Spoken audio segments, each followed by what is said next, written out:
وازيكم عاملين ايه؟ اخباركم ايه يا جماعه؟ والنهارده هنشوف حاجات كتيره جدا هناخدها ان شاء الله من اللعبه دي. زي ما انتم شايفين اللعبه دي بتعتمد على الرقص، ان انت كل 30 دقيقه بترقص فيها بتاخد 5000 كاس يا جماعه. يعني لازم تقعد نص ساعه ترقص عشان تاخد 5000 كاس. طب ايه الحاجات المجانيه اللي هناخدها من اللعبه دي؟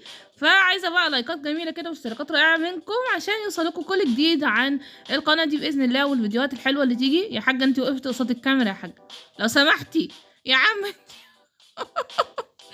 ده قصاد يعني الكاميرا يا حاجه، المونتاج هينفع كده؟ يعني انت جيتي هنا ترقصي؟ يعني مش عارفه اقول لك، المفروض ان انا موقفش يعني، بس انا مش مهمه لان انا مش هكمل. احنا هنا عندك الاسبان دي المفروض انت بتعمله، بس طبعا ده بروبوكس. في حاجات هنا زي الدايلي كده ممكن تاخد. بصوا خدت 5000 كاس اللي هو اول يوم، فانا معايا 5000 كاس. ايه المطلوب يا جماعه؟ بصوا ادي مثلا ده، ادي واحد ده محتاج منك 550 الف كاس، ده محتاج منك 660 الف كاس.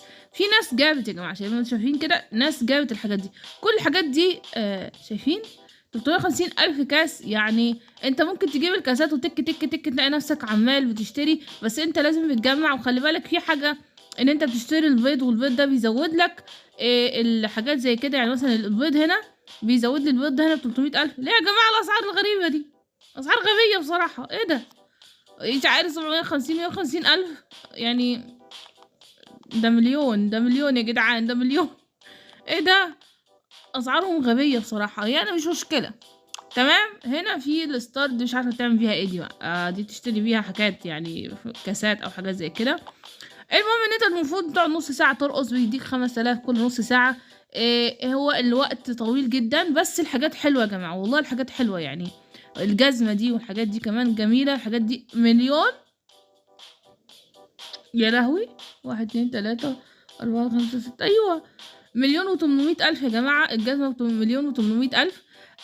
يعني انت حابب ان انت تجمع كله براحتك، مش حابب ان انت تجمع كله براحتك برضو. وكمان في اللي هو ان انت لما بتدخل الجروب يديك حاجات يعني. هنا انا مش مديني ولا حيوان. يعني المفروض على الاقل ان انا اشتري حيوانات. الحيوانات يا جماعه بتزود الكاسات، يعني على حسب انت بتشتري حيوان. فانت لو عايز ان انت تجمع للبتاع خلاص. يعني انا اول ما دخلت اداني 5000، لكن لو انت عايز تجمع ليه الحيوان زي ما قلت لكم 300,000. يعني ايه القرف ده؟ معلش يعني بيخليك ان انت ما تجيبش حيوان، فانت تقعد ترقص احسن. لان هنا بصوا طالبين يعني مثلا ده تحت اقل حاجه، تحت اقل حاجه. استنوا كده، ايه ده؟ راحوا فين؟ اهو.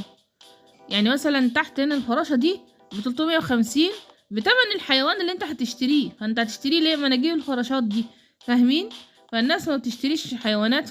بصراحه يعني شايفين الشعر ده بتاع الولاد شكله تحفه. انا عجباني الجزمه دي بصراحه، بس 1,800,000. ايه ده؟ ايه الصايع ده؟ ايه الاسعار دي يا جدعان؟ هي هتليق مع الطقم اللي انا لابساه ده بصراحه. وبكده يا جماعه انتهى الفيديو بتاعنا، ولينك اللعبه حتى اهو في الوصف. يلا اقول لكم سلام.